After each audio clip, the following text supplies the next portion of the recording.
Good morning student. आज हम कक्षा 8वीं का हिंदी विषय का सेकंड लेसन पढ़ने वाले हैं। उसका नाम है वारिस कौन और लेखिका है विभा रानी। उनका परिचय देखते हैं। उनका जन्म 1959 में मधुबनी बिहार में हुआ था। बहुआयामी प्रतिभा की धनी विभा रानी हिंदी व मैथिली की राष्ट्रीय स्तर की लेखिका है। आपने कहानी, गीत, अनुवाद, लोक साहित्य एवं नाट्य लेखन में प्रखरता से अपनी कलम चलाई है। आप समकालीन फिल्म, महिला व बाल विषयों पर लोकगीत और लोक साहित्य के क्षेत्र में निरंतर काम कर रही है। उनके प्रमुख कृतियाँ हैं चल घुसरो घर अपने, चल घुसरो घर अपने, मिथिला की लोक कथाएँ, गोनू जाके किस्से, कहानी संग्रह, अगले जन्म मोहे बिटिया न कीजिए, नाटक, समर्थ कैन, द्विभाषी हिंदी अंग्रेजी का अनुवाद, बिल टेलर की डायरी और आदि। प्रस्तुत संवादात्मक कहानी के माध्यम से विभा रानी जी का कहना है कि हमें उत्तम फल प्राप्त करने के लिए समय और साधना का सदुपयोग करना चाहिए।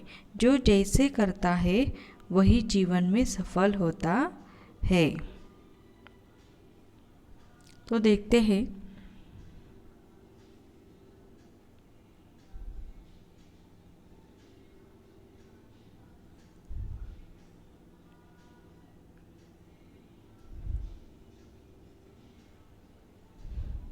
एक राजा था, उसके 4 बेटियां थीं। राजा ने सोचा कि इन चारों में से जो सबसे बुद्धिमती होगी उसे ही अपना राजपाट सौंपेगा। राजपाट मतलब राज्य का शासन। एक राजा था, उनकी 4 बेटियां थी। राजा सोचने लगा कि जो सबसे बहुत बुद्धिमान होगी उसे मैं राज्य का शासन दूंगा। इसका फैसला कैसे हो वह सोचने लगा। अंत में उसे एक उपाय सूझ गया। वो सोचने लगा कि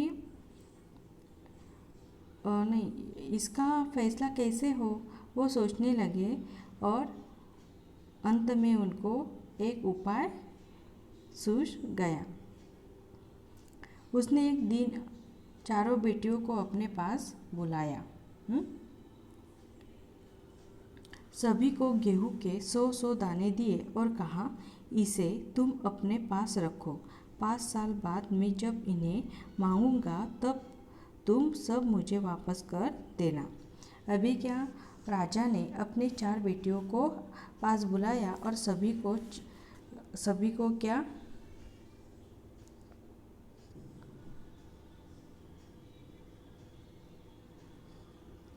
को गेहूं के 100-100 दाने दिए और कहा कि तुम ये जो दाने हैं वो अपने ही पास रखो और 5 साल बाद मैं जब मांगूंगा तब मुझे ये देना। गेहूं के दाने लेकर चारों बहनें अपने अपने कमरे में लौट आई। बड़ी बहन ने उन दानों को खिड़की के बाहर में फेंक दिया। उसने सोचा कि आज से 5 साल बाद पिताजी को गेहूं के इन दानों की याद रहेगी क्या। वो बड़ी बहन है, उन्होंने क्या किया, जो खिड़की के बाहर में जो दाने थे वो फेंक दिए। उसने सोचा कि जो पिताजी को थोड़ी याद रहेगा। 5 साल बाद में 5 साल बाद पिताजी को गेहूं के इस दानों की याद नहीं रहेगी, ऐसे उसे लगा। और याद भी रहे तो क्या हुआ, भंडार से लेकर दूंगी। जब भी याद भी रहा पिताजी को तो मैं क्या करूँगी, भंडार से पिताजी को दूंगी। दूसरी बहन ने दानों की चांदी की एक डिब्बी में डालकर उसे मखमल के थैले में बंद करके सुरक्षा से अपनी संदूकची में डाल दिया। संदूकची मतलब छोटा संदूक। छोटी बहन ने क्या किया, चांदी के डिब्बे में डालकर क्या मखमली थैले में बंद करके सुरक्षा से छोटा संदूक में डाल दिया। सोचा 5 साल बाद जब पिताजी ये दाने मांगेंगे तब उन्हें वापस कर दूंगी। तीसरी बहन बस सोचती रही कि इसका क्या करूं। चौथी और छोटी बहन तनिक बच्ची थी। चौथी और छोटी बहन, तनिक मतलब थोड़ा, थोड़ा कैसी थी, तनिक बच्ची थी। ओके। शरारतें करना उसे बहुत पसंद था। उसे गेहूं के बुने दाने भी बहुत पसंद थे। उसने दानों को भुनवा कर खा डाला और खेल में मग्न हो गई। उन्होंने क्या किया, वो दानों को बुनवाया और खा डाला और खेलने लगी। तीसरी राजकुमारी को इस